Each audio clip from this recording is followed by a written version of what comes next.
சுழலும் பொம்மை. தேவையில்லைன்னு தூக்கி எறிகிற பொருள்களை கொண்டு நீங்கள் அழகான சுழலும் பொம்மையை செய்யலாம்.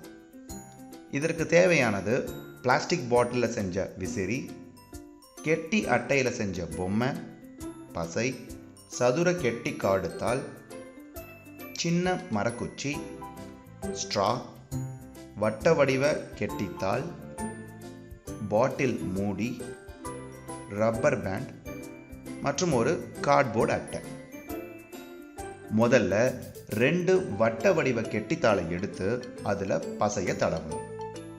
அப்புறம் அதை பாட்டில் மூடியில் வச்சு படத்தில் உள்ள மாதிரி மூடிய 2 வட்ட கெட்டி பேப்பருக்கு நடுவில் வச்சு ஒட்டிடணும்.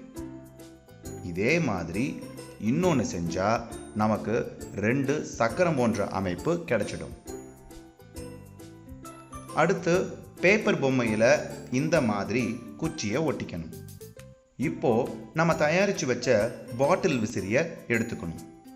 அடுத்து ஒரு கார்ட்போர்டு அட்டையை எடுத்து படத்தில் உள்ள மாதிரியே ரிஃபில்குள்ள இந்த பொம்மையையும் பாட்டில் விசிறியையும் வைக்கணும். அடுத்ததா ரப்பர் பேண்டை எடுத்து 2 சக்கரங்களையும் இணைச்சிடணும். இதுதான் இதோட இறுதி அமைப்பு. இப்போ இந்த பொம்மை சுழல தயாராயிடுச்சு. இதை நாம மின் விசிறி கிட்ட எடுத்துட்டு போனா காத்துல பொம்மையும் விசிறியும் அழகா சுழல்வதை நம்மால பார்க்க முடியும். அது மட்டும் இல்லாம கீழே இருக்கிற சக்கரங்களும் ரப்பர் பேண்ட்ல இணைக்கப்பட்டிருப்பதால வேகமா சுத்தும். பார்க்க எவ்வளவு அழகா இருக்குல்ல?